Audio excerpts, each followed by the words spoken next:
Hello everyone, I am Rachna. Welcome back to my YouTube channel. आज की इस video में हम अपनी एनसीईआरटी क्लास 6 का chapter a different kind of school इसकी स्टोरी जानेंगे कि इसमें स्टोरी है क्या। सबसे पहले जान लेते हैं कि a different kind of school लिखा किसके द्वारा गया है।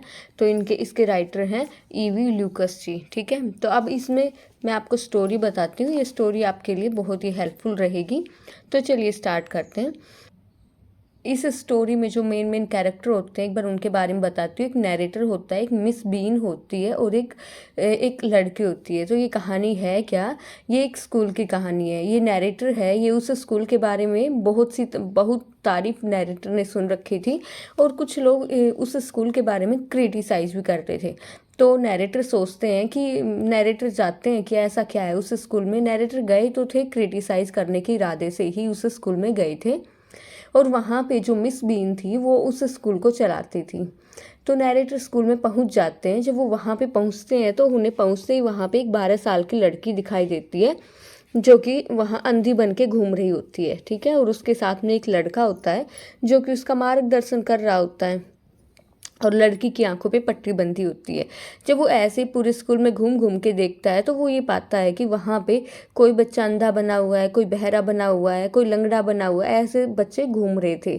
और वहाँ पे ये सब ऐसे क्यों हो रहा था? क्योंकि उनको प्रैक्टिकली वहाँ पे एजुकेशन दी जा रही थी। मतलब ये समझाया जा रहा था कि देखो, जैसे कई बच्चे होते हैं कि अंधों को देख के चिढ़ाना शुरू कर देते हैं कि ओ ये अंधा, ये तो लंगड़ा है, मतलब उसका नाम ही वही निकाल देते हैं, है ना।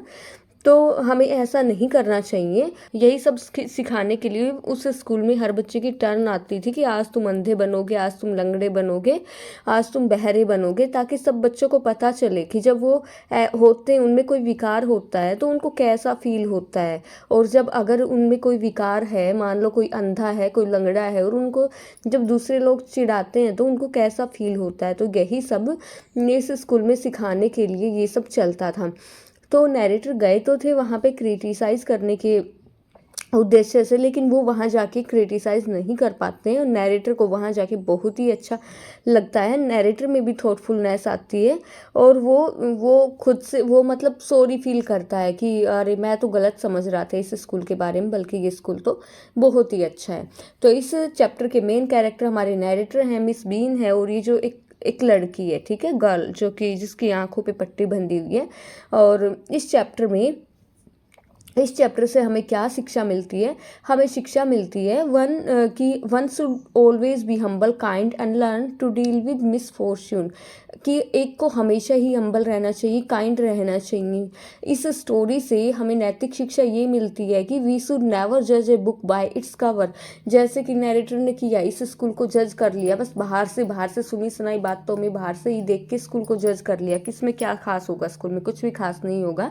लेकिन जब अंदर जाके देखते हैं तो पता चलता है कि स्कूल में क्या खासियत थी। ठीक है, अब इस स्टोरी में जो एलिमेंट, जो थीम है, वो क्या है? थीम ये है इस स्टोरी का कि हमें जो लर्निंग जो हम करते हैं, जो हम प्रैक्टिकली जो लर्निंग करते हैं, वो ज़्यादा बेटर होती है। इस स्टोरी में जो मिस बीन नाम की जो लेडी थी, उनके बारे में बताया गया है कि वो क्या थी।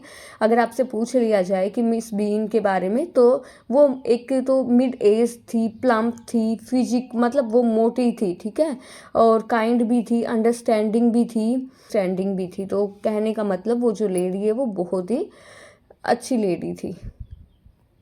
तो लास्ट में ये पूरी स्टोरी पढ़ के कंक्लूजन हम यही निकाल सकते हैं कि we must learn to see the world from a different prospective and understand the problems that are forced by others before arriving at a conclusion. हमें किसी भी कंक्लूजन पे पहुंचने से पहले हमें सोचना चाहिए लोगों के बारे में कि वो ऐसा है तो ऐसा क्यों है। ठीक है, डायरेक्ट हमें कंक्लूजन पे नहीं पहुंच जाना चाहिए। तो thanks for watching. If you like my videos, please like, share and subscribe my channel.